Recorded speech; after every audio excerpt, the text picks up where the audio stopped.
So in this video we will be talking about two pointer approach. So it is a technique which we use in order to solve some problems.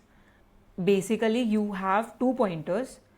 One most of the times one is starting from the 0th index of the array and the second pointer is starting from the end index of your array. Iterate onto your complete array from both ends and you try to find your condition, whatever you want. For example, I'll give you where exactly you can use what exactly the problem statement is. The problem statement says you have an array by the name called A and you have your target sum.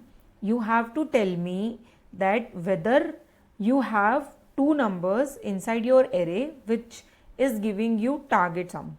For simplicity, let's say you have an array by the value called 2, 10, 15 and 7 or maybe 12. Okay, this is your array and I was looking for two numbers which gives me a target sum equals to 17. The brute force approach for this. First of all, I'll start one array I equals to 0, I is less than n, where n is the size, I plus plus, right? And I also have a for loop which will be int j equals to I plus 1 because I do not want to check with itself but with another element. So what I am doing is let's say I am present onto this element 2. So I'll start checking other elements after 2. Let's say 10, 15, 7 and 12. Let's say I am present on element number 10. So I'll be checking with next elements 15, 7. So what I am doing, I am starting my inner loop from j equals to I plus 1, j less than n. N is again the number of elements present, j plus plus. Okay. So after that, what you will be doing, you will be checking if your target sum equals to array of I plus array of j. If this is the case, then just return true because this is what we wanted, right? Return true, or otherwise just go on. You don't have to do anything, just go on as it is, and at the end return false. If this condition was not there for any time, you have to just return false. And because there are two loops, so the complexity is n power 2, right? Because you are having two for loops, one inside another. So I do not want to do it in this approach. I try to solve the same problem with two pointer. Let's say I already have an array, I sorted it. So it will be 2, 7, 10, 12 and 15, right? I'll start it with two pointers. So first pointer will be present onto my beginning and the another will be present here. Int L is equals to, I am starting it with 0. Okay, int R equals to n minus 1, where n is the size of your array.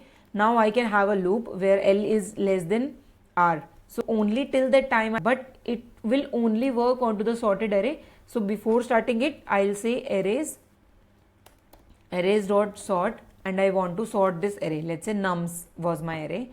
So I sorted it. I started my first pointer from 0, last with n minus 1. I said when L is less than R, till that time you have to be in the loop. Now what I can check? I can check if my nums of L plus nums of R equals to target. At that time, what you have to do? Just return true, right? Return true. In this case, my target sum is 9. I'm at 2 and this is at 15. So my target sum will be 17, right? You got 17 and your target sum is 9. Your current sum is greater than your target sum. So that means you have to reduce your current sum, right? If you actually want to reduce it, you have to move towards the smaller element, right? Because if you will move toward the bigger element, your sum will be greater. But you want less sum.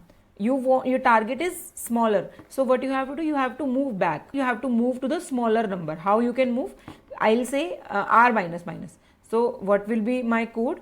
If my nums of I plus nums of j, if this number is greater than target, if this is the case, then what you have to do? R minus minus. And let's say my target sum was 29, let's say. At that time, you know your target is greater and you are getting current sum lesser. So you have to move toward the bigger element. So you will just say L plus plus. Your complexity will be only order of n because you only have one loop. That was about two-pointed approach. Okay. In the next video, we will be looking on one more question which is almost similar to this two-pointer but a little bit different from the actual problem statement. Thank you so much for watching.